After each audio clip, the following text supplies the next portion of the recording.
Solo Leveling Arise Overdrive, the fast-paced action RPG based on the popular Solo Leveling franchise, has just been released. Head on over to Steam to begin Sung Jinwoo's epic journey to become Shadow Monarch today.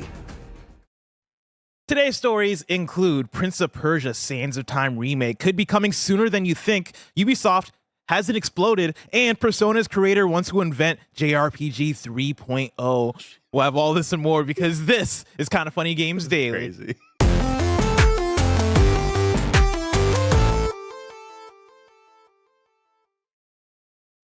Yo, what's up? Welcome to Kinda Funny Games Daily for Monday, November 24th, 2025. I'm one of your hosts, Blessing Adeoye Jr. Joining me is the Nitro Rifle, Andy Cortez. I don't know if there could have been a hotter cold open than that. Yeah? Like, I mean, these stories seem scintillating.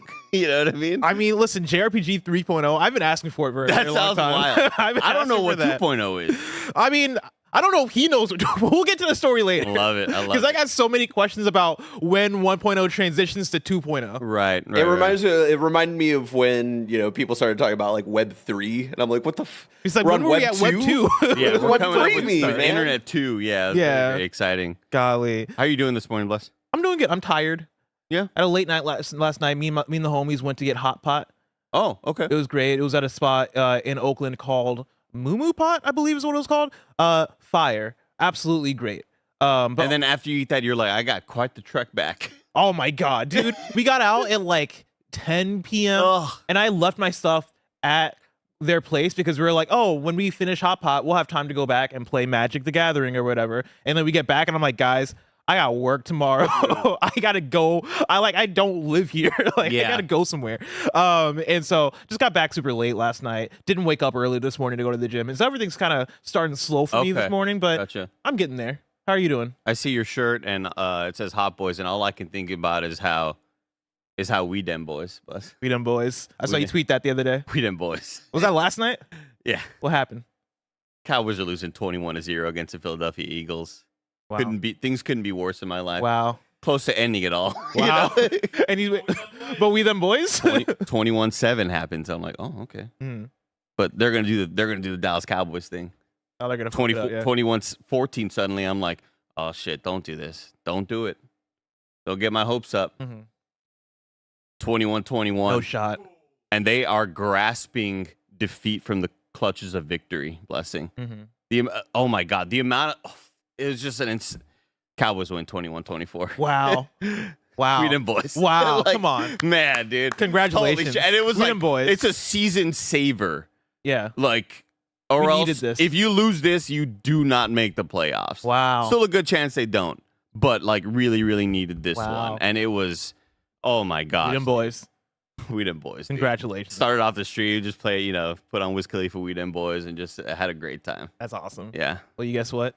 We them gamers. Let's talk about video games. boys. Because remember, this is Kinda Funny Games Daily. Each and every weekday, we run you through the nerdy news you need to know about live on YouTube, Twitch, and on podcast services around the globe. If you love what we do, support us with the Kinda Funny membership on Patreon, YouTube, and now on Spotify and Apple Podcasts to get all of our shows ad-free and get a daily exclusive show. And for a chance to be a part of the show, submit your thoughts and opinions as YouTube super chats as we go.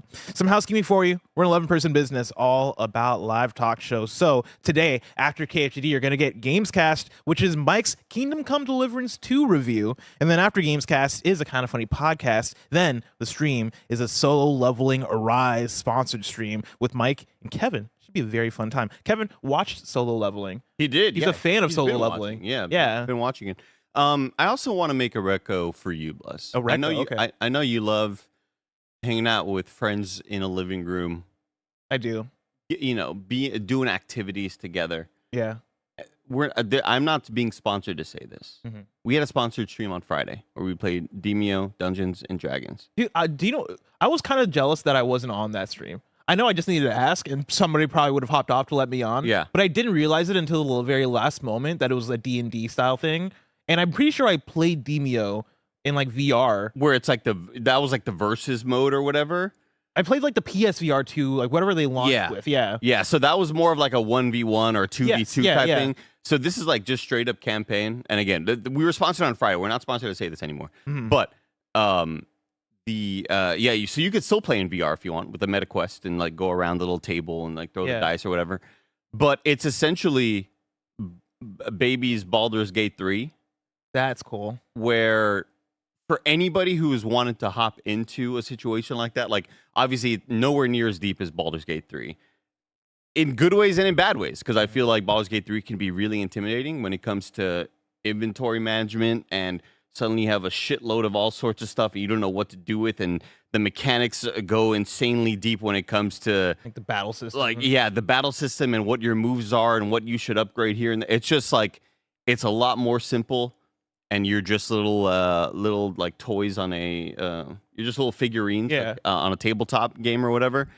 And I've had a blast with it. That's and really awesome. I want to play more of it because it was really, really cool to see the strategies and like hopping in, and they're flanking us from back here. Oh my God, Nick, we need you to. Nick's our little mage halfling or whatever. At one point, Nick's like coming in to save the day, and all he did was he accidentally turned himself into a rat and then got lit on fire. Like, it was just like it was a blast, a lot of fun, a lot of laughs. Okay, good game. I'll put that on the list to play with the homies. If we ever stream it again, let me know because I want to hop on a stream of that. I really want to do more of it, like sometime soon. I was hoping to continue the campaign from Friday, but Nick's out this week, so maybe we have you hop in. Of course, if you're a Kind of Funny member, you can get today's Gregway. It is 15 minutes covering the new Simu Liu movie, In Your Dreams, and why you gotta watch it. Thank you to our Patreon producers, Carl Jacobs, Omega Buster, and Delaney the Psalm Twining. For now, let's begin with what is, and forever will be, the Roper Report. It's time for some news. You have 7 stories today. A baker's dozen. Starting with our number 1, Prince of Persia Sands of Time Remake release update. This comes from Mike Straw at Insider Gaming. The Prince of Persia Sands of Time Remake is coming sooner than some might think. As first mentioned on the latest episode of Insider Gaming Weekly, a video game podcast, Insider Gaming has learned when the remake of the 2003 action-adventure game is set to release. Insider Gaming's Tom Henderson has regularly reported that Ubisoft's plans called for the Prince of Persia remake to release prior to the Assassin's Creed Black Flag remake, and as of publish, that remains the case. According to sources close to the game, the Prince of Persia Sands of Time remake is scheduled to release in mid-January 2026. In addition to the release plan, sources believe it's likely that the next look at the game will come at the Game Awards on December 11th, 2025. That's also where the official date could be revealed. Okay. Interesting stuff. Okay, it's not gone forever. This wasn't a game doomed for eternity that eventually just never sees a release. Ubisoft's sitting there like they'll forget about it. Yeah. They don't talk about Beyond Good and Evil 2 anymore. Yeah. Okay, this is fascinating. This is good news for all the Prince of Persia fans out there. We'll see, when we first got that initial, the second tease of like, we're still working on it. Reveal. Yeah, like hey, it's not Ubisoft. Oh, it was like a very specific Ubisoft studio in some country. Chat, remind me where it was. But they were working on it. I don't know if you remember the timeline of this, where they announced it. People were like, ew, the art style. Yeah, people were like, this kind of looks like butt. And then they're like, oh, never mind, we're delaying it. Because it was supposed to come out, I'm going to throw out like a 2023. It was 2022. Yeah. Where they're like, oh, it's coming out in like January. Yeah. And we're like, oh, all right, cool. And then they delayed it forever because they made this shit again from scratch. I was going to say India. I think it was Ubisoft India. Blessing, let me blow your mind. You said 2023, right? Mm-hmm. Yeah. It was supposed to come out January 2021. No shot. Wow. No shot. Wow. It had a release date, January 21st, 2021. What does the 21st look like in 2026? Let's see. Where were you in January 21st, 2021? At home, like all of us. Yeah. I was at home, yeah. Yeah. I think I was trying to grow a beard. Yeah. Yeah. Okay. The 21st is a Wednesday for 2026. So maybe they release it The 5 years later, we're finally back. Same week. I think I had just purchased Wii Fit Adventure. Ring Fit? Ring Fit Adventure. Yeah. Yeah, my bad. Ring Fit Adventure. Forgot what it was called. Still somewhere in the closet over there. I'm not sure where it's at. Do you ever think about how much time has passed since like 2020? Yes. Yeah, I just got a notification that I hit 5 years uploading to YouTube. Is this the original game you're showing, by the way? Yeah, this is the PS2 2020. This is a 2020 reveal. This is the remake. You're trailer. no shot. You're lying. I'm You're playing 100% PlayStation 2 footage right now. Discover a classic tale. Don't fuck with. Yeah, this was the remake. Yeah. People were not happy with the art style. People were not stoked about this sort of stylized look. Whoa, some of these. I don't remember it looking this bad. Yeah, I don't remember it looking this bad either. I remember hearing all of the scuttlebutt and hearing all the anger online about the look of it and thinking, all right, you guys are relax. It wasn't that bad, but looking at this, there's some shocking shots. This looks like early PS3. Yeah. Like this looks like it was announced at the same showcase as Resistance 2. Yeah, and it's also one of those things that and Uncharted 1. I call out quite a bit, but it feels like it's more and more relevant with how budgets have kind of constrained a lot of development timelines. But it looks like a PS3 remaster. Like, yeah, hey, we're bringing this game back, but at 4K, it's running in 4K now, and it's still the same video game you remember. We're just kind of we didn't even touch the textures. Or the we're just maybe uploading. But yeah, there was some shocking shots in that trailer. Yeah, no, that looks way worse than I remember it looking at the time. yeah. That was pretty bad. Barry, if you can play the latest trailer again, because now what are your first of all, is this something that you're interested in? Yeah, only from the all right. What's all the scuttlebutt about? Yeah, because I was never a big Prince of Persia fan. These weren't games that I was really trying to play back in the day, and I know how everybody feels about Sands of Time, and it's one of people's favorites, like video games of all time. Tim always talks about it. But when we first saw this, the first thing I pointed out, and a lot of people pointed out, was, a realistic look. They're not doing this stylized thing anymore. They're changing it. Notice how crisp this trailer looks. I know we're just looking at a candle and a pre-rendered fucking animation. Yeah. There, but like, it feels intentional as far as, hey, let's re-reveal it, put 2026 on it, and just make a candle look really, really good so they know that it's not going to look like the way we showed them last time. I also want to call this out, and this is something that needs to get called out, because I really, really applaud the subtle logo change. Too often nowadays, Bless, whenever there's an older logo that's a little too... There's too much going on? A little too old in its style. Yeah. And then you always see the crazy overcorrection of, we need to make this like just basic bold font. We're going to modernize the hell out of this. But I love how like they still keep the spirit while kind of making the logo look less like a 2005 logo. I love that. Congratulations to Ubisoft. Oh, I want to see the old logo again, because I look at this and for me it is.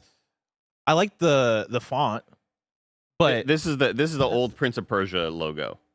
Okay, like you know what? That's like the old style they look. But I love that they went with a little bit more simple of a look with but keeping the spirit of it. I was gonna hate on it, but you're right. Like I think they did do a good job with that. Thank you so much. My biggest question is, if we see this at Game Awards, will gameplay live up to the expectation? What do they have to do to make us go, oh, thank God? Does it have to look like a modern game? They've been working on this for 4 years. I think it has to look similar to what we've seen them do with Barrett, what was the recent Assassin's Creed game? Shadows. That was the one. Mirage. It has to be similar to that in terms of visuals. It has to be going for realism still, while this is just such a weird one, because I feel like any other studio at any other point, even a studio like Ubisoft, would have given up on this. It's such a bizarre thing that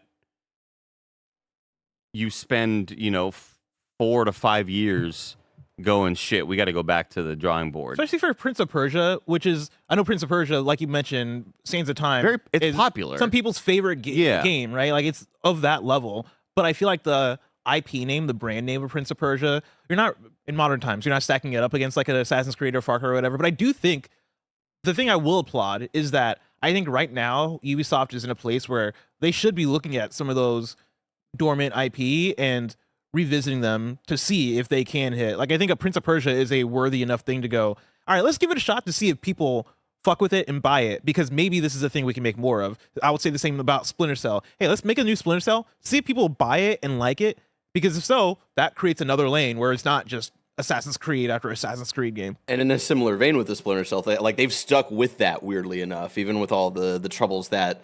Is it supposed to be a remake, right, of one of the other ones? Like, they've stuck with it, and now there's a new director that just came on, and like all this stuff. Like, there's been so much behind the scenes drama of that game, but they're not like, all right, fuck it, like let's throw up our hands, which is. What you're saying for Splinter Cell? Yeah. I don't even know if that's a remake. I think that might be just a new one. A reboot? I have no idea what that's supposed to be. I don't know. Roger knows. Yeah, Roger. He's not here. But in a similar vein, though, of like, it feels very un-Ubisoft for them to hold on to both of these projects for as long as they have. And I think we'd be in a different spot right now if, or a different sort of line of thinking if Prince of Persia Lost Crown comes out to massive sales, where they go, damn, we really need to get this one right. In order to, think about how successful that game is. Man, if we could pull this one off, this would do gangbusters. And it's kind of just a weird one for me, where I feel like in any other multiverse, Ubisoft would have given up on this and just said, nope, not worth it. The juice is not worth the squeeze. People don't love this art style. Either just go forward with it and try to make it as good as possible, or it's going to take how long to redo everything? 4 or 5? No, never mind. I'm surprised that part of the conversations from Ubisoft for like such a corporate entity wasn't, hey, if we're making a Splinter Cell, we're making it cheap. Like, give it to Ubisoft India, like have them, like give them only a certain amount of budget and be like, yo, get it out the door. For the fact that they're like, shit, all right, people really want this to look good. You're talking about Prince of Persia, right? Yeah, sorry. Okay. Prince of Persia, Sands of Time remake. Yeah, the fact that I would think that you would make that cheap. As Ubisoft, not as me. I'm like, make an expensive Prince of Persia for people, right? But the fact that they went back to the drawing board, did all that stuff, I'm so fascinated by how this thing looks once it's revealed, because that's gonna be very telling as far as the lengths they went to like make this thing a worthy, I don't even know if AAA is the word, but like, something that surpasses what we saw originally. It's got to look good. It's got to me, it has to be similar to the way the larger internet and industry feels about Snake Eater Remake. Yeah. It has to capture the spirit of what the original is gameplay wise, but it has to look really good visually and impressive and go, oh shit, this is the definitive way to play in 2025 Sands of Time. I no longer have to worry about finding ways to play the old version or whatever. Now I can see this in glorious 4K and have it up-res and all that jazz. I want to keep on with the Ubisoft conversation. With story number 2, Ubisoft hasn't exploded. This is Joshua Wolins at PC Gamer. Last week, Ubisoft delayed its quarterly financial report and called a temporary halt to trading in its stocks. The internet immediately did what it does best, descend into wild and frenzied speculation. To be fair, it did all seem quite portentous. You know that one? Yeah. Portentous? And in a world where Saudi Arabia bought EA and Microsoft bought Activision, the theories that Ubisoft had itself been acquired or undergone some kind of enormous financial calamity didn't feel totally out there. But staying down, folks. Ubisoft's delayed financial report took place earlier today, and it turns out all the hullabaloo was per company big boss Yves Guillemot for perhaps the most boring reason imaginable. Quote, we appointed a new panel of auditors that was approved at the annual general meeting last July, end quote. In essence, Ubi's new numbers guy decided that revenues from one of his partnerships from the fiscal year before this one needed to be recognized in a different way. The long and short of this process is that the new way of recognizing those revenues meant the company suddenly overshot a covenant on how much net debt to core profit it's meant to maintain, and it had to quickly fork over 286 million euros to pay off some outstanding loans and get the ratio back down. Which is, I'm sure you will concur, very boring, and not at all as apocalyptic as online profits were forecasting last week. So, if Ubisoft hasn't suddenly become someone else's property or vanished into a financial black hole, did anything actually interesting come out of its delayed financial report? Well, we did learn that Ubi's pretty chuffed with how Assassin's Creed Shadows has gone. Chuffed is good. Chuffed is good. It sounds bad. It's a good Yeah. word. The company's earnings report said that the latest AC plus the rest of the brand's catalog have been overperforming against expectations, though it's keeping Stum is keeping Stum about specific sales numbers. Stum means it's a British slang term for silent or quiet. Okay, they're keeping quiet. And they're also proper chuffed, eh? Can we talk about the British? They're proper Because chuffed. why not just say they're keeping quiet? I mean, What do you mean they're keeping Stum? they're keeping Stum. They're Stum? teaching us stuff. Stum. Shuffed? Stum? Proper. Fucking You're adding R's there. Portentus? Okay, well, that's not a British term. Yeah, what are y'all doing over there? That's not. Fucking eat your beans and bread and use regular words. Portends is not a British word. That's not like a British slang term. Portends just Golly. means that like it's showing that something in the future may happen. Man, we're gonna get on the tube and have a conversation about this one. The presentation accompanying the report notes Ubisoft's lineup of upcoming games. We've got DLC for Avatar, Rainbow Six Mobile, The Division Resurgence. Which Resurgence. Oh, here the British goes with these words. They're resurging over there. Freaking another mobile thing, which is The Division Resurgence, and the remake of Prince of Persia: The Sands of Time. But included on that list is a blank box marked unannounced title. That could be anything, but for my money, I'd guess we might soon be laying eyes on the Assassin's Creed 4 Black Flag remake that everyone knows is coming, but Ubi refuses to let anyone speak about. A lot going on at Ubi. Proper chuffed. They're proper chuffed about it. Yeah, I guess this wasn't as interesting as we all thought it'd be. We were, at one point when we were last week, Yeah. when I was hosting and you were in the second chair, you brought up the genius idea, which would have been really, really bad in hindsight, but you brought up, we should react to this. We should do a live reaction. Turns out it was at 3 a.m., so it would have been nobody was going to wake up for that. But like in a different world, this could have gone a different way. I'm still kind of shocked about the overperforming part. Why is that? I guess it doesn't feel like the conversation feels like it moved on, but I wonder if that's just maybe that's how Assassin's Creed always is, but maybe because it's usually in the fall, we don't feel that as strongly. Because like we move on from things, I think, faster in the fall. Another game comes out, Christmas is here, it's a new year. All right, who's talking about Assassin's Creed in January? You know what I mean? I feel like that by that time, it's like everything's moved on, but because it released in February, March, like the conversation moved on as it usually does, but I guess because it's a game that came out this year, I feel like it should still be in the conversation. I also wonder like what they're in, especially because what's the term that they're using? They're being stum about their actual numbers, like what their expectations were for Shadows in particular. Like the first big AC to come out since Valhalla, because Mirage was originally DLC that was that turned into its own game, and they didn't really advertise it like as this big entry, right? Valhalla was, I think, the best selling game in the series, so I wonder why I don't know, like the way they talk about it sounds like they had like lower expectations for Shadows rather compared to Valhalla, and I wonder why that is. Is it possibly the same year of Yote? Like, does that have anything to do with it? Do you think that execs, something that just popped in my brain is, do you think some execs may be too online with some of the, we hate that a black man is in this video game type of it's very possible. online Very possible. nonsense? Yeah. Maybe they saw Star Wars Outlaws, how that did as well, and they're That's like, a great point. oh man, everything, maybe the type of games we're making right now aren't. Avatar. Did Outlaws not prior- do well? I thought it did. Outlaws? Outlaws did not do great. Yeah, as far as I recall, Outlaws did not do well. Not only just from I don't know if they ever said that though. I don't know if I'm saying this based off of conversations. Well, I've had I with know it people. like reviewed like kind of like whatever, but I feel like there was more people out there actually playing it though.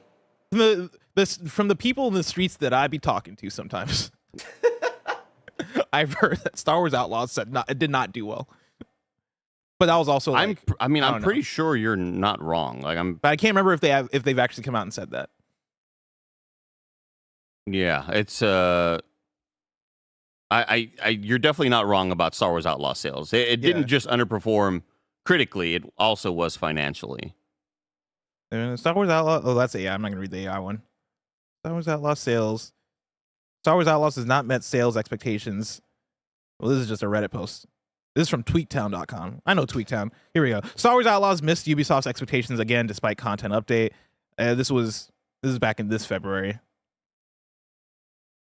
But yeah, I guess we'll run with the truth that Star Wars Outlaws didn't perform. I don't know. Maybe there's some trending thing there. I also just don't know Ubisoft as a whole, right? Like, I feel like they're in such a weird place as far as their overall output. And so even if, I guess, I look at Assassin's Creed, and even if Assassin's Creed meets its sales expectation, I would be surprised if like Ubisoft's overall output overperforms or like meets those expectations just based off of them not having that many releases. Yeah, I'm with you. I think that if we think about Ubisoft struggling, it doesn't necessarily mean that Assassin's Creed Shadows can't still overperform. Yeah. You know, I think when we think about the Ubisoft in the past, there's always a lot of different games that they are putting out, and they have a larger library to sort of point to and say, this is a success, that was a win, that was a win. That one kind of underperformed, but that's fine because we've had 3 other games that have really kind of overperformed. And it's a different era for Ubisoft now. When I don't know what the sales and success numbers have been for Rainbow Six Siege X. I don't know if that's something that can maybe kind of bolster up this lineup of games, and maybe that's something that they can kind of say, yeah, we can always rely on the consistency there. I don't really know what their consistent output can be. And I guess maybe we just answered that question for me. Maybe it is Shadows. Yeah. Maybe it is AC. And I guess, like, again, like to Barrett's point, right? If you say, hey, we're going to sell 5 copies and you sell 8 copies, you overperform, right? Yeah. Like, it's all based off of what their own projections were. Curious to see if Prince of Persia, Sands of Time, overperforms. I'm also curious to see, like, what was the last we heard of Hexy? Remember Assassin's Creed Hexy? Right, the which one? They get the Witch Trials one. Right. Where's that in the lineup? When are we seeing that? Is that 2020? That's got to be next, I'm assuming. 7? Next year. Well, I don't know. The way like the Black Flag rumors have been ramping up, it feels like Black Flag is Yeah, sooner. Black Flag would be next year. Yeah. Because they also, like, it was 4 years in between Valhalla, or 5 years almost, in between Valhalla and Shadows. So I imagine if Hexy is what they see as their next big one, I could see it being a couple Damn, it more was years. 4 years between. That's crazy. Yeah, dude. Yeah. And then they also canceled the Civil War one. This is what we need to do. I want to do a heist with you. Okay. I want to sneak into the Ubisoft offices. So, yeah, because I just want to see what was the proposed timeline. Bless walks in with a mustache.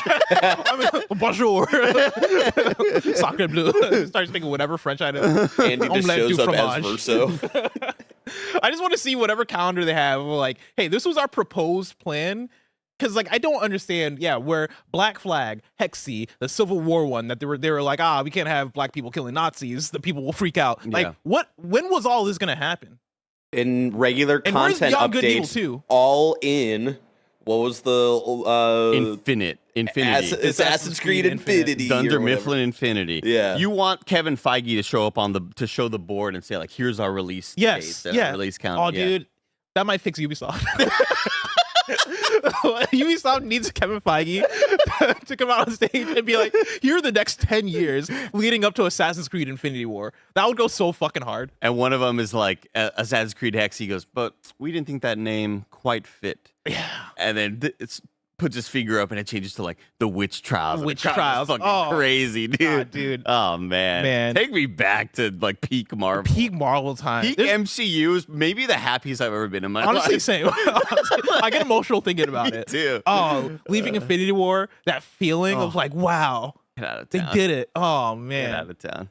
We got a lot more to talk about on this episode, but before we get there, I want to talk to you about patreon.com/kindafunny and youtube.com/kindafunnygames, where you can get the Kinda Funny membership, which allows you to get shows ad-free. Speaking of ads, let us tell you about our sponsors.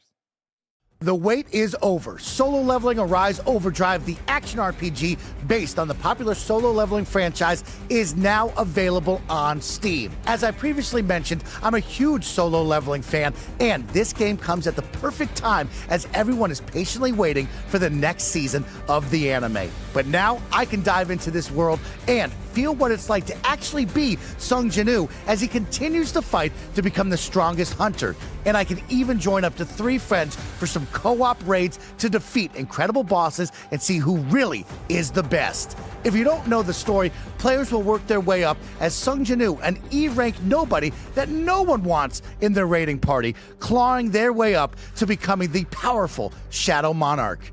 Players can create their own version of Sung Jinwoo, customizing playstyles, skills, and even appearance, so you can create your own ideal version who really stands out from the crowd. Solo Leveling Arise Overdrive is available now on Steam, so get ready to experience Sung Jinwoo's next adventure. This episode is brought to you by Aura Frames. There's a gift that can bring your favorite holiday traditions and memories to life every single day, and it's called the Aura Frame. No lie, Aura Frames are undeniably the best gift I have ever given.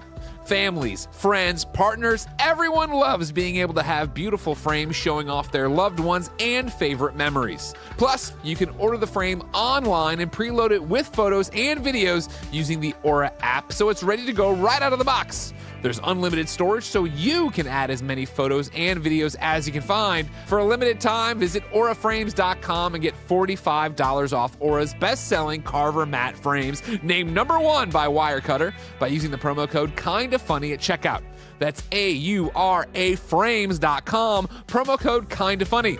This exclusive Black Friday Cyber Monday deal is their best of the year, so order now before it ends. Support the show by mentioning us at checkout. Terms and conditions apply. That's auraframes.com, promo code KINDAFUNNY. We're back with a surprise Tim Geddes. He's It's me. appeared. I'm here, everybody. Story Hell number yeah. 3.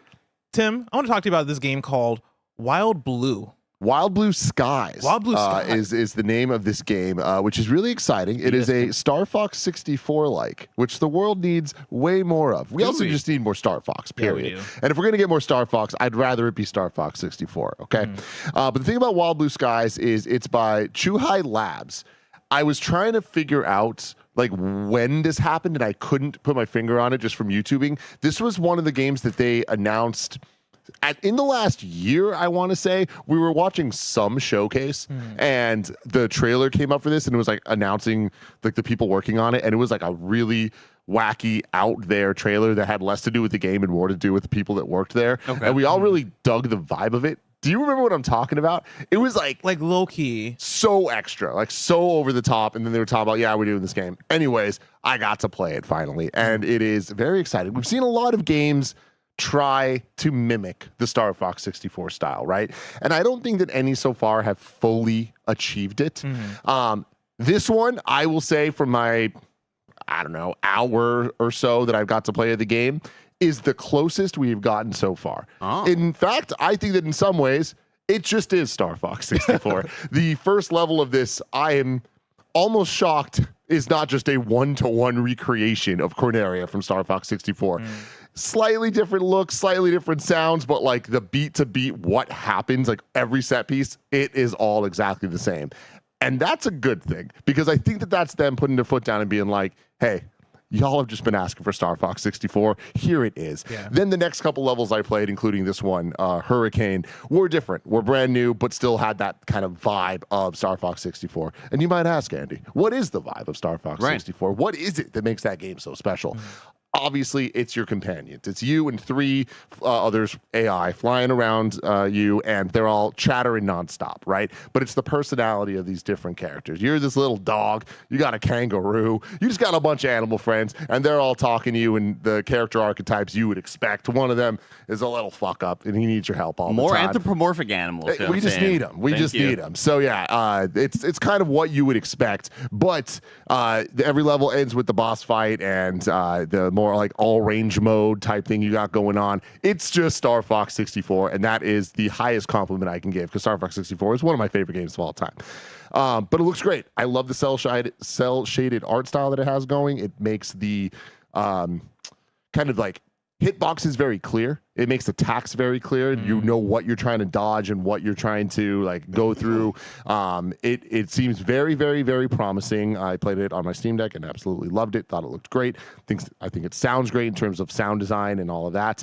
I will say, and this is such a Tim Geddes thing, the soundtrack is a bit of a letdown to me in terms of quality. Like, if you're going to take an N64 type game and then make it look this good. I think it also needs to sound that good too.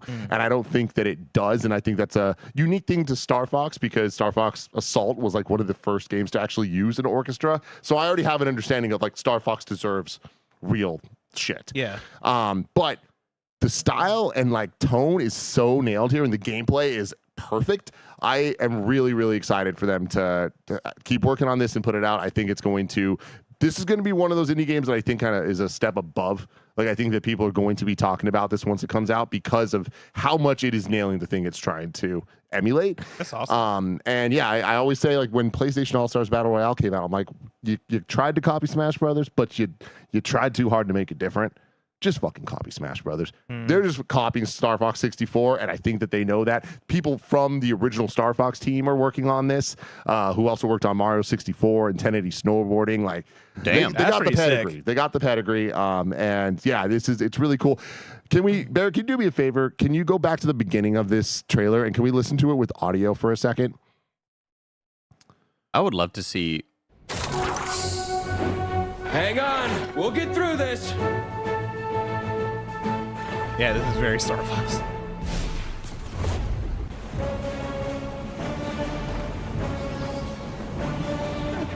I can't see past my nose. I wish the characters were the 3D model. Yeah. Looks like we're not the only ones lost. All right, you can pause it there, but you get it, right? And That's then when cool. you get to the bosses sound exactly like they should. And when you take them down, they're like, "You'll never defeat our boss." Like it's again just Star That's Fox fun. 64 with a different coat of paint, and it's a coat of paint that I'm super intrigued by. So the homie Tom Davis is working on this, so that's how we knew cool. about it. Excited about that. But yeah, keep your eyes out on Wild Blue. Do they have like Skies. a release date or anything? I don't think so. It looks like they just renamed it to Wild Blue Skies. Yeah, because also. it was just Wild Blue before. okay. And on their Steam page, I'm not seeing a release date, Yeah, but you can add it but to your check wish it out. list. Wish list this one. I think it's going to be worth it. Hell yeah! Goodbye. Thank you so much, Tim. Thank you, Tim. If somebody out there were to ever make a kind of funny video game, I feel like that would be the type of game. I would love that. Each of us voice like a character in there. Okay. I feel like we could do that. What can I be like a frog or a chameleon? Only if I can be a hedgehog. Okay.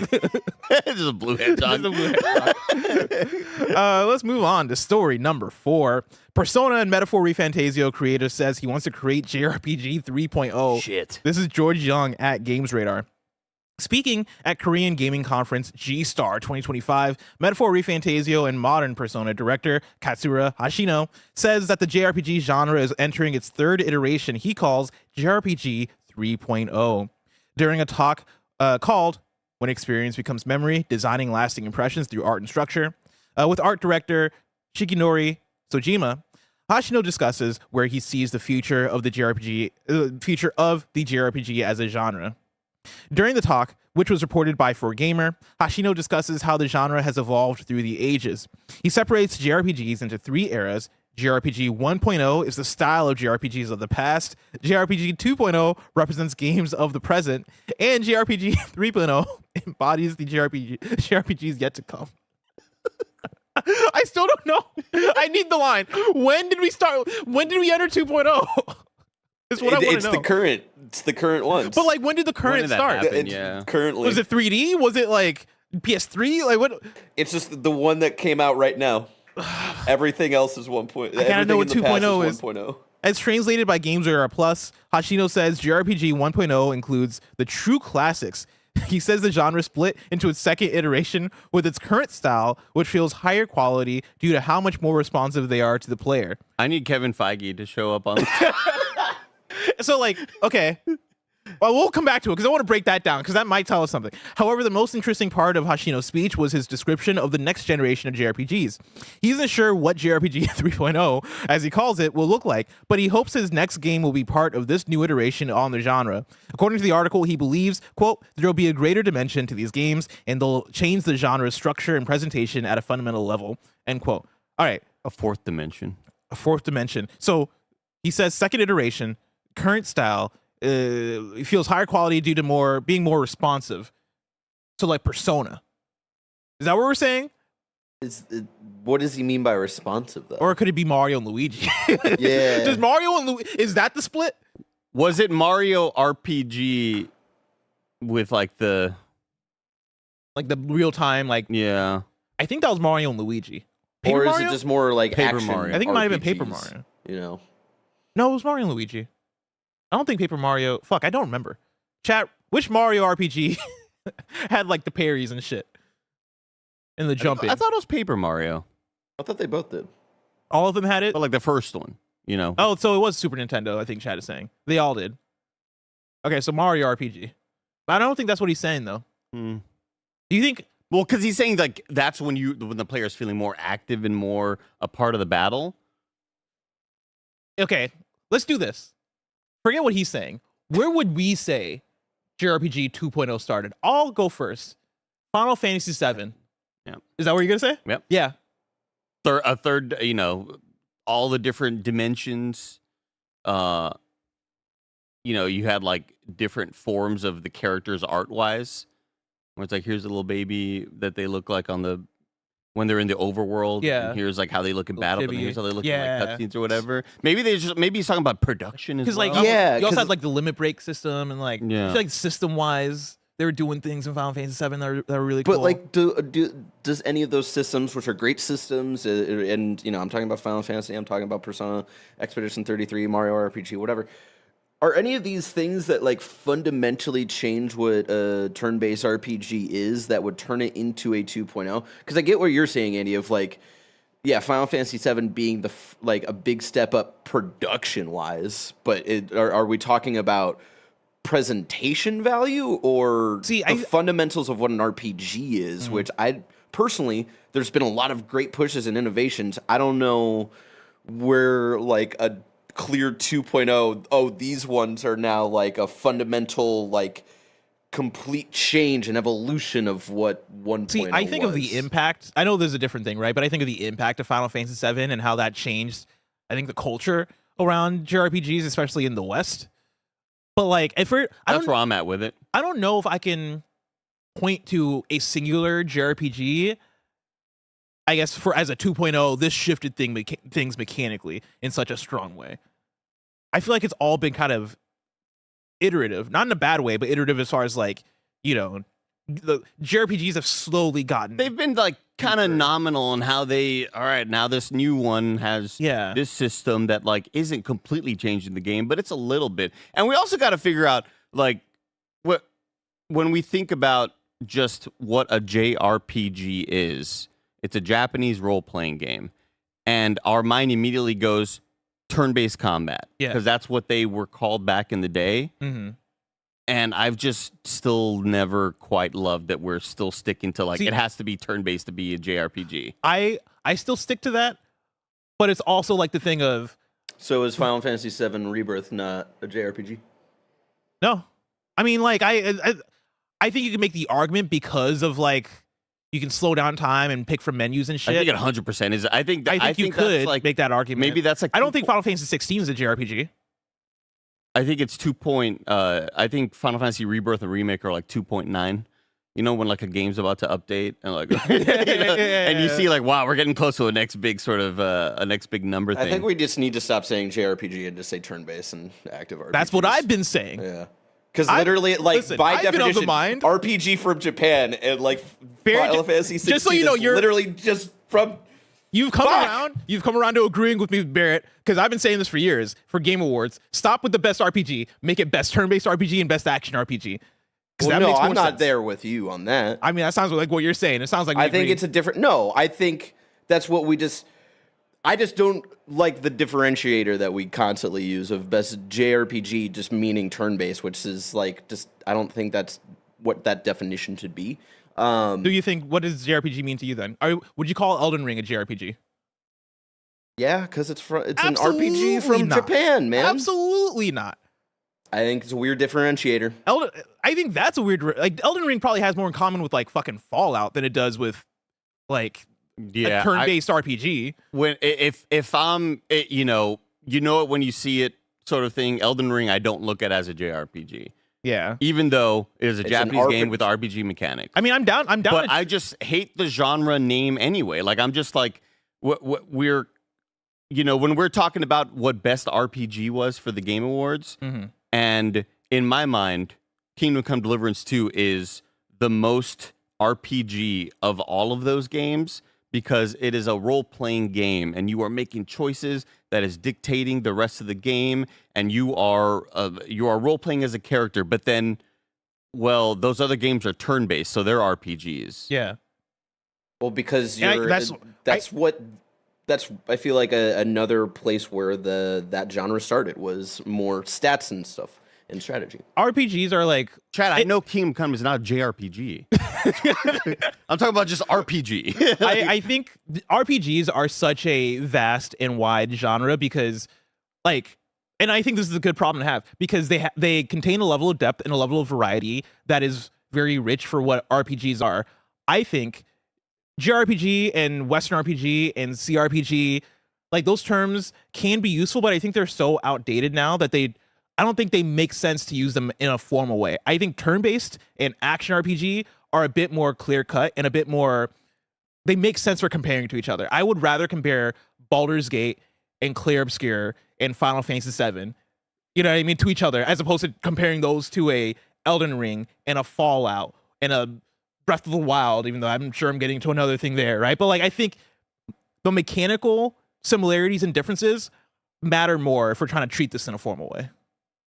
I have another game to bring up, talking about like where we're at 2.0 in the line. Yeah, in the timeline. Mm-hmm. I think games like the Tales games, when they are, you know, random encounters, but then when you get into a random encounter, like you're in a kind of a real-time battle that is no longer turn-based, but it's not like you're just out there battling in this open world. It's always like, all right, now you're in this encounter, and you got to beat that encounter, and you get, there's all your XP because you beat it, and you keep on exploring, and then it's like, all right, time for another encounter. Like, I feel like that is another evolution of what the genre is.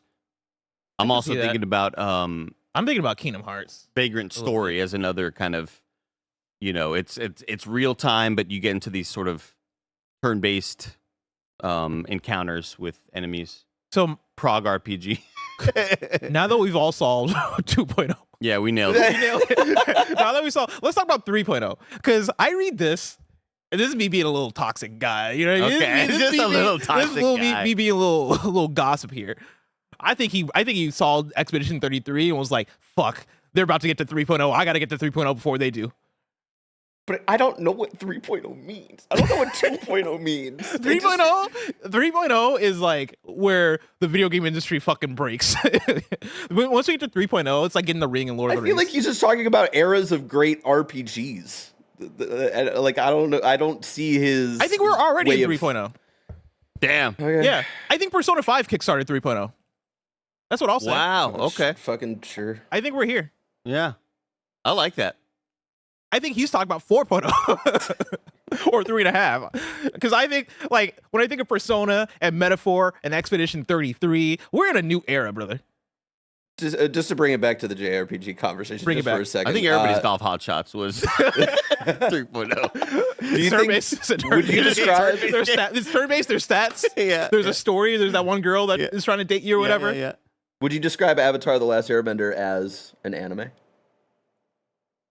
I've been playing with those Avatar Magic cards. It's a great time. It's a great time. You guys should get into Magic and play with me. But like when you play Avatar as Magic, Thanks for answering my question. it's turn-based. That's a JRPG. The Magic Avatar card. I don't want to hear about your Avatar cards because there's just been a distinct ignoring of my text messages. Maybe my phone's not going through, but I keep on texting Blessing and Mike asking if they want to play Elden Ring Night Rain so we can finish the game with It's a Blessing. busy weekend. It was a busy weekend. I was in Oakland all weekend playing Magic. Them Avatar cards are like crack, brother. You ever like fucking play a card and then you earthbend a land? Oh, shit. Oh, you ever like fucking airbend a card out of here? You ever firebend when you're attacking and then you get all the fucking fire mana? Oh man, let me tell you, if you aren't playing Magic the Gathering, y'all gotta get on that shit. Can somebody bring up the graphic from like 2018 or 2019 when we introduced Kind of Funny Games 4.0? Like it's a new era, you know what I mean? Bear, bring up the We're kind of funny. It's been a hell of a 4 years. bring up the image of Sakurai sitting next to like like a fucking squad of like legendary game developers. That meeting, they're probably talking about JRPG 3.0. It's like him, it's fucking Yoko Taro wearing the mask. Right, of it's course. Toby Fox with a dog emoji over his head. Like, they're the ones who are going to invent 3.0. Story number 5. It's a very sad story. There's a quote here. I'm at a loss. This is from Hideo Kojima, who's paying tribute to late actor Udo Kier. This is Andy Robinson at Video Games Chronicle. I didn't mean to transition to that so strongly. It's okay. There's no other way to do it. There's no other way to do it. German actor Udo Kier, known by video game players for his role as the psychic villain Yuri in the Command & Conquer Red Alert series, has died at aged 81. Kier, who appeared in movies such as Blade and Ace Ventura: Pet Detective, also had roles in video games Call of Duty World War II and Martha is Dead. Kier was due to appear in Kojima's horror game OD and appeared in the Xbox-published game's teaser trailer. Reflecting on Kier's passing, Kojima wrote on social media that he was at a loss for words. Quote, "It all happened far too suddenly. Because of the strike, we weren't able to shoot OD for a long time, and we were forced to reschedule to next year. Even during that time, Udo and I exchanged emails frequently. We stayed in close contact. We met in Milan at the end of September. He told me how much he was looking forward to the shoot starting up again next year. He was full of energy then too, making me laugh with his usual Udoisms. I still can't believe this. Udo wasn't just an actor. He was truly an icon of his time. We've lost a great icon. There will never be another like him. Udo, rest in peace. I will never forget you." End quote. Damn, I just had to Google who he was in Ace Ventura, and I'm like, oh my god, how did I not remember that? He's the guy at the like kind of very fancy ball that had to, that was like, and who's your friend to Courtney Cox, and he's like this kind of like uppity dude, and then Ace Ventura kind of like sneaks into the little band. What if I told you I've not seen Ace Ventura? That's not shocking. Okay. I think you are of the age where you were definitely too young. I could see that. Yeah. It was like very much pick and choose between my Jim Carrey movies. That was Jim Carrey. Yeah. Okay, yeah, it was very much pick and choose. I love Liar. Because I was really, really young for Ace Ventura, but then like I kept on, watching it over the years in my youth. Very sad Very news. sad. Of course, I wanted to read the excerpt from Kojima just as somebody who was working with him and also obviously was a fan of his work. Wanted to get that account in there. But it's always sad news when a beloved actor passes away. I saw other people talking about this as it happened over the weekend and talking about like how much they love the work he was in. And for somebody who has obviously is a movie actor and has been in bigger projects like Blade and Ace Ventura, but then also somebody who's been in Command and Conquer and like was set to appear in OD. Super sad news always, but yeah, like it was a wild one to. I forget if I woke up to this or if I saw it yesterday, but a wild one to see circulating online. Rest in peace. Rest in peace. Story number 6.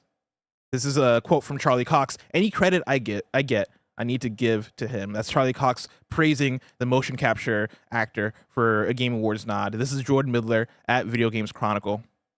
Actor Charlie Cox has said that while he's thrilled for his Game Awards nomination, any credit given to him for his role in Clair Obscur Expedition 33 must be shared with another actor. The nominations for the 2025 Game Awards were announced last week, with Clair Obscur earning the most nominations of any game in the history of the show. Actors nominated for Best Performance include Ben Starr, Charlie Cox, and Jennifer English for Clair Obscur Expedition 33, Erika Ishii for Ghost of Yote, Konatsu Kato for Silent Hill F, and Troy Baker for Indiana Jones. Now Cox has said that any credit for the role should be shared with Maxence Carzel, who performed the motion capture of Cox's character. Speaking as part of a panel, Cox paid tribute to Carzel. Quote, "I'm thrilled for this nomination. I've said this before, and I think it's important to say there's an amazing French actor by the name of Maxence Carzel." Carzole?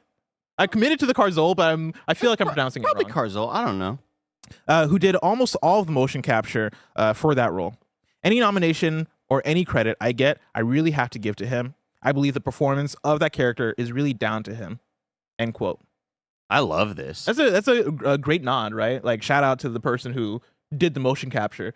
Video, I feel like obviously Game Awards, you're speaking to the biggest audience, and so I feel like they have to kind of condense down what they do for like categories and all that shit. But in this day and age in video games, performance artists like the motion capture folks definitely deserve a shout out, definitely deserve a nod here. So 100%, because you're getting great line deliveries from Charlie Cox, and that is a big percentage of the performance, but you're getting there's so much nuance in the eyes and the way the body's reacting in certain moments, and I think back to all of those tiny little things in the facial capture performance that really sold all of it to me as the player. Yeah, I would like to see like a category that is best motion capture, or something that is best, maybe even motion capture artists credited more so they can be recognized in best performance. Like, I don't know what the maybe it's like is. a dual sort of nomination thing. If it's a character, then both people get nominated for that character. Yeah, that'd be pretty sick. That would be really neat to see. All right, you're getting, either Jennifer English motion captured and did the voice for Shadowheart and Baldur's Gate 3 or whatever. Yeah. But for this role, it is motion capture whoever person and the voice actor whoever person. I think that would be really neat to see recognized in the future. But then would that be on the industry, like, or remembering to like write in both? Or no, I think I think that's the Game Awards to say like, oh, this person's being. I think you're more nominating the character. Yeah, you're nominating the character and the person who voiced or whatever. But then I think it's up to the Game Awards in that moment to go, well, this person was also involved in who are the credits doing of this motion character. capture. Yeah, I think that'd be really awesome. Story number 7 is a required viewing. The messages Rockstar saw before firing 34 union members. It's a video that went up on YouTube from People Make Games, who I checked out this YouTube channel as I was watching this video. I've heard of People Makes Games. I've watched some of the videos a while ago, but like, they're out here doing some real ass journalism. Yeah, really cool stuff. I watched this video this morning. Really cool stuff. I'll read a little bit from Mark Warren to set this up. This is from Rock Paper Shotgun. A new report claims the firing of 34 developers by Rockstar Games for alleged gross misconduct followed a Discord discussion which cited emails about changes to the company's internal Slack policies. Rockstar have been accused of union busting by the Independent Workers Union of Great Britain over the firings, with the union having filed legal claims against the company. This new report from People Make Games cites an anonymous Rockstar insider as having passed on messages from the private Discord server Rockstar developers and IWGB staff were using to organize, with the insider claiming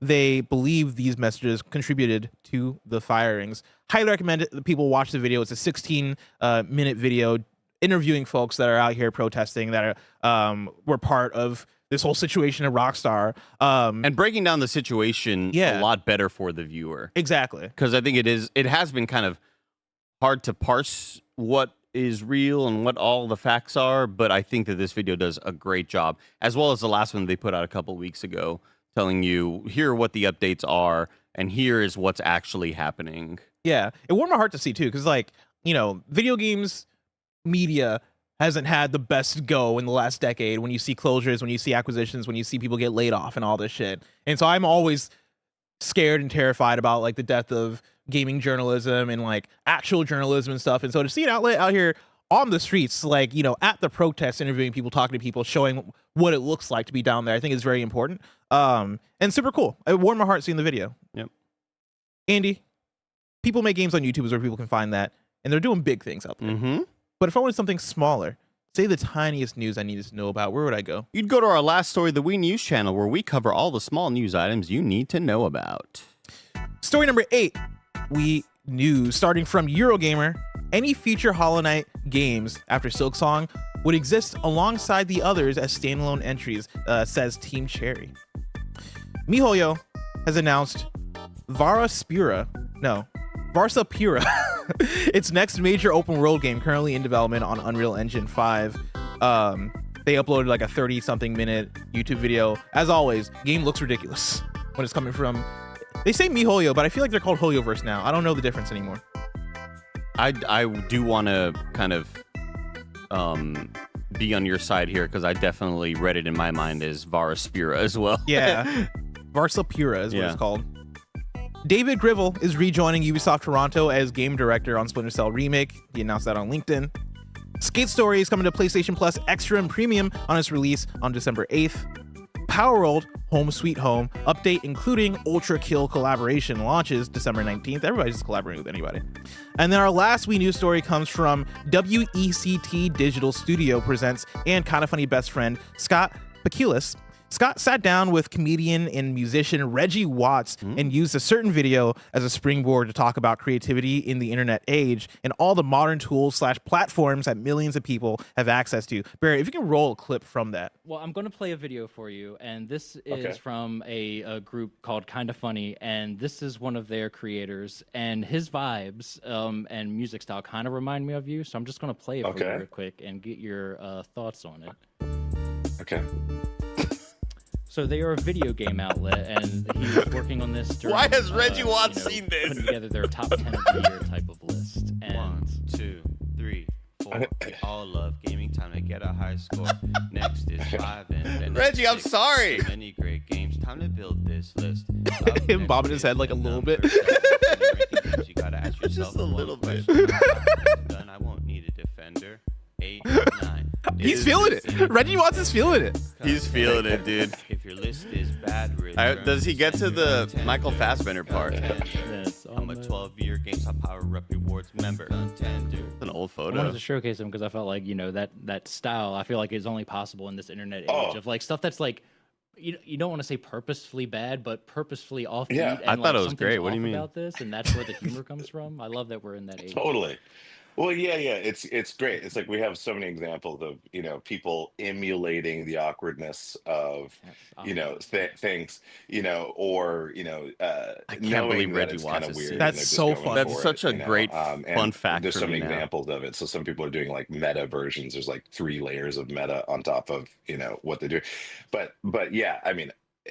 What that was like fantastic. You gotta hit 'cause, up Reggie now. He Damn, obviously Reggie. knows where he's coming from. Huge. And, That's huge. Knows That's who he's huge. speaking to. Wow. And like I get it. Yeah. Shout out to Thank Scott. you, Scott. Wow. Scott emailed that to us this morning and was like, yeah, I talked to Reggie Watts and I showed him in What his an honor. video. So we had to make sure to get that in front of you. What an honor. Crazy Thank you so stuff. much. And that is it for Wii News. Let's hop into Super Chats real quick before we get out of here. Ricky, the platypus, writes in and says, I'm a Fortnite sicko. When do we hear about Greg's event last week, or did I miss it? That's a good question. Greg's event. I don't know what he's talking about. Oh, he posts. Did Greg post about it? I'm gonna look at Instagram.com. Look at Instagram.com because I have no idea what you're talking Oh, about. yes. People have been posting. Oh, we know? Yeah. Oh, Someone's oh. been posting about it. Yeah. Did he? Oh, post you know it? what? You're Yes. right. He posted those really high quality photos. I don't know when Greg can talk about it. Yeah. We don't know. But there was an event that everybody went to and publicly posted stuff. They did publicly post stuff. Sancho He posted did a take a buttload of picture stuff. with a very interesting car. There you go. Oh, right. There you go. Right. The Portland Kevin says, I'll buy the Sands of Time in the hope that we get the whole trilogy. It would also be nice to get the 2008 game at least ported to current gen. In 2032, this is what I want to do. Oh. We played through all the Prince of Persias. Okay. Rank You them gotta all. Can stop review this. We play them all and rank them. 2032, we're committing to it. KDG. I know you got Down. nothing going on in 2032. Mark it down. Izzy Tricky writes in and says, my hate watching for the Cowboys failed, so take my money, but at least the Patriots are 10-2, I guess. We didn't, boys. I mean, my volleyball team is 4-0, but Wow. you don't hear me bragging about it. Wow. Oh damn! You don't hear me bragging about Wow. it. Come on. They got one of those wins without you though. Yeah, but I like know you at went least to they that- got it. I know you went to that concert. I did go to that concert. It was a great concert, and when I got the text that they won, I was so fucking relieved. Yeah. I was like, if they lose while I'm not there, I'm gonna feel so fucking shitty.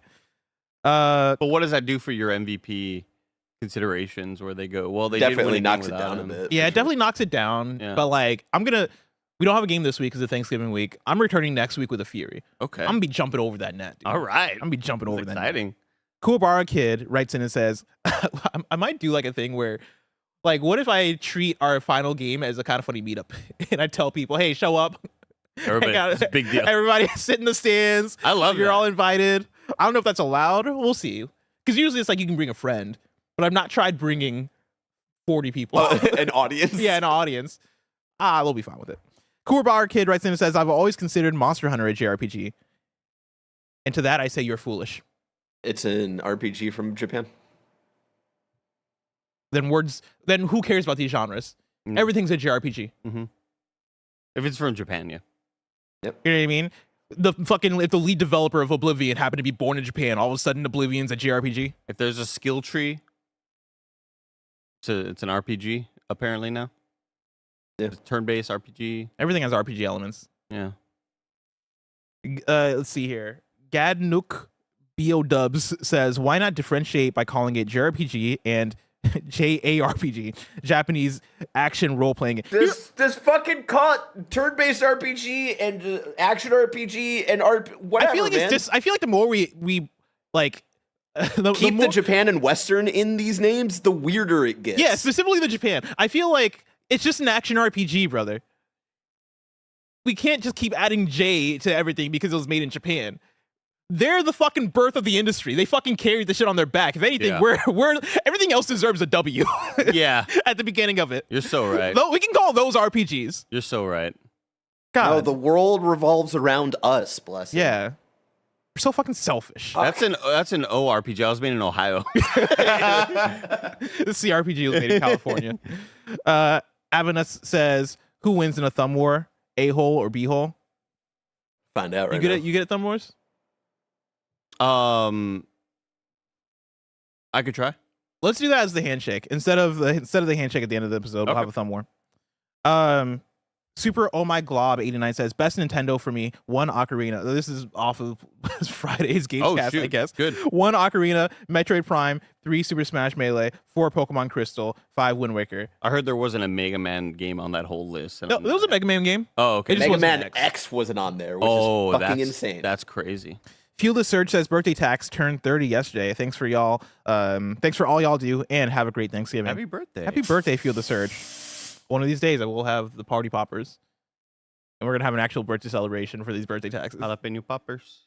And then lastly, Sergio writes in and says, recently had this JRPG argument with a friend. Elden Ring, by definition, is a JRPG since it's a Japanese RPG. JRPG does not specifically denote turn-based. It doesn't matter then. Then genres don't matter. Get it out. Call of Duty is a Western RPG because it has leveling. Yeah. And it was made in the West. And I can customize my guns. And I'm role-playing as somebody who likes to use a certain gun. I'm role-playing as a war criminal.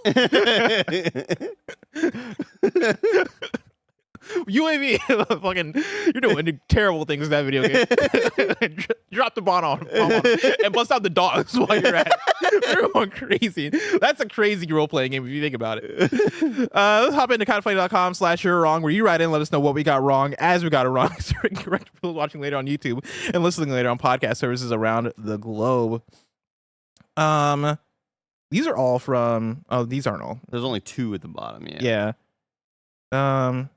Wild One says, sharing since Tim couldn't remember specifically, Wild Blue Skies was announced during Humble Game Showcase 2025 on March 12th. Nice. And then last one is from Sal from Gamatsu. He said, since you're reading my Varsapura article, cough cough, where's the sourcing bless, figure I'd clarify for you that Hoyoverse/Cognisphere is the name that MiHoYo publishes under outside of China.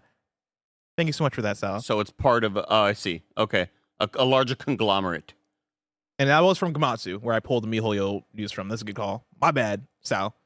We're still homies. Where did you say it initially was? I just didn't have it. I just had it in like a sentence in We News, but I think that sentence I did pull from Gamatsu. Oh, okay. Yeah. Got you. And that is it from kindoffunny.com/you're wrong. And that is it for Kind of Funny Games Daily. Each and every week they run you through the nerdy news you need to know about live on YouTube, Twitch, and on podcast services around the globe. Of course, if you love what we do, support us on Patreon with the Kind of Funny membership or YouTube to get all of our shows ad-free and get a daily exclusive show. Enjoy the Gamescast next, all about Kingdom Come Deliverance 2, Mike's review of it, and KFP after that, and the stream after that. But until next time, 1, 2, 3, 4. I declare a thumb war. 5, 6, 7, 8. Try to keep your thumb straight. 1, 2, 3. Come on. Come on. I'm different. All right. They're not built like me. They don't build people.